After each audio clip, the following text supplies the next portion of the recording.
Nazdar, pozdravím ťa opäť, vítaj pri ďalšom z mojich unboxingových videí. Dneska budeme pokračovať opäť krabicou Nike a práve kolekciou Ekiden Pack. A aby som bol samozrejme čo to konkrétnejšie, tak mám tu Nike Zoom X Vaporfly Next Person 3, a teda v prevedení teda Ekiden. Čiže práve pre tento rok tu budú také plamenisté. Cenovka týchto Vaporflyov začína na 270 €. Je to o 10 € viac ako u tých klasických, ale tak keď kupuješ práve takúto edíciu, tak musíš si samozrejme priplatiť. Ale aj na tento produkt funguje zľavový kód Kopackovo na Top 4 Running. Top 4 Running, takže kľudne sa tam aplikuje a tým, že ho tam dávaš, tak ty získaš zľavu a zároveň podporuješ tým aj moju tvorbu, za čo znova ďakujem veľmi pekne.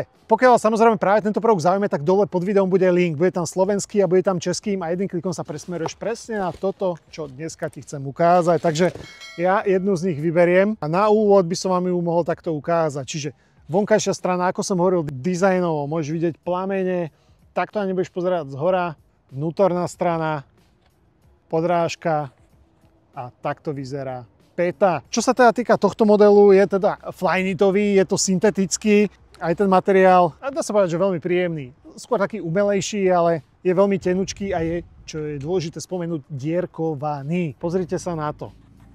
Čiže tvoja noha bude dobre vetraná, takže nemusíš sa báť pri dlhších pretekoch, že by sa ti nejako noha zaparila. Inak ten povrch dierkovaný je viac menej takmer skoro od päty, čiže od tej vnútornej strany a špička a pokračuje ešte práve na tú vonkajšiu stranu. Inak aj práve ten materiál dopomáha k hmotnosti.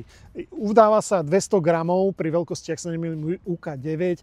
Ja mám EU46, čiže UK11 a tá hmotnosť môže byť okolo 210, maximálne 220 gramov. Fakt sú veľmi ľahučké. Aj čo sa týka miery tlmenia, patria medzi tie, ktoré sa označujú ako tenisky s vyššou mierou tlmenia. Pre koho je určená hlavne pre tých, ktorí majú neutrálny došľap alebo supinačný, čiže dopadajú práve na tú vonkajšiu časť chodidla. Drop je tu 8 mm a čo sa týka aj technológií, nechýba tu Zoom X. A práve túto technológiu môžeš vidieť tu, je to taká péna, ktorá sa snaží jednak tlmiť a dopomáhať aj práve v tom odraze, čiže a snažíš sa šetriť aj nejaké tie tvoje sily. Inak je to taká závodná pretekárska bota, čiže ak tvoj cieľ je dosávať tie najlepšie časy, tak určite by som zvážil práve tento model. Je ideálna hlavne na tej behy od 10 km a viac. Ešte vám chcem ukázať niečo a to je veľmi typické práve pri tých Nikeových bežeckých teniskách a to je to šnúrovanie. Je to také čipkované, je také tenučké, ale dizajnéri sa s ním pohrali. Inak vstup do tej tenisky je tu v podstate klasický jazyk, inak aj vnútri môžete vidieť plamene. A už keď som pri vnútri, tak čo sa týka uchytenia nohy, tak o to sa stará práve tento vankušik, ktorý jednak nohu uchycuje a dodáva aj ten patričný komfort. Ešte sa pozrieme na tú podrážku, tu môžeš vidieť veľký svúš Nike. Tá podrážka, ak sa pozrieš, je fakt že veľmi tenučká, ale ten grip tam je samozrejme cítiť, takže nemusíš sa báť, že ako to hovorím stále, že by ťa niekde malo vykotiť. Proste tá teniska má dostatočný grip, aj keď trošku niekde naprší. A aby som ešte nezabudol, asi to už môžete vidieť tu, akorát začalo svietiť aj slnko, takže o to viac uvidíte práve tento nápis Fly Plate. Je to karbonový plát, ktorý dopomáha práve k tomu, aby tvoj beh bol zase o niečo efektívnejší. Pozrite sa aj na ten ohyb. Proste nedá sa len tak ľahko ohýbať. Takže šetrí ti energiu a samozrejme zlepšuje tvoje časy. Ja ešte spravím to, že obujem si ich a poviem vám svoje dojmy a pocity z nich, nakoľko Vaporfly som nejako moc neskúšal, takže o to viac sa teším, ako na mňa budú vplývať. Takže to, čo teraz poviem, tak to bude taký môj prvotný pohľad na ne. Pevne verím, že ma vidíte, inak aj čo sa týka toho obutia, myslím si, že nebude žiadny problém, proste je to len o nasunutí tej tenisky.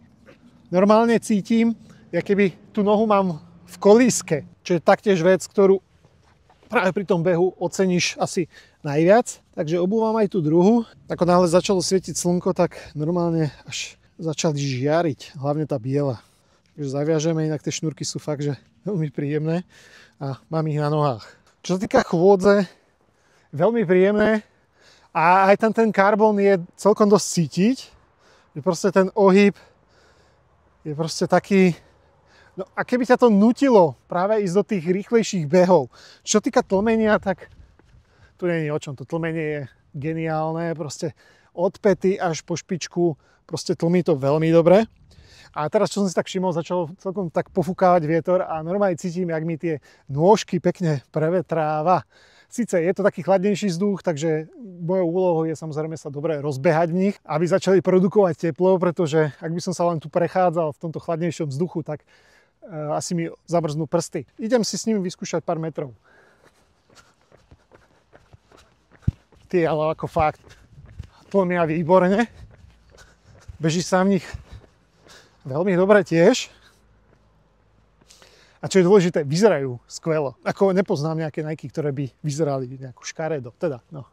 A napríklad Vomera, tie mi nejako nesedia. Že? Flex King.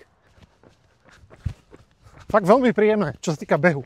Veľmi príjemné. Takže ja ako nejaký rekreačný bežec, ak teda sa rozhodnem ísť do Košic na medzinárodný maratón mieru, tá aspoň polmaratón, tak asi by som išiel práve do týchto. Fakt veľmi, veľmi príjemné.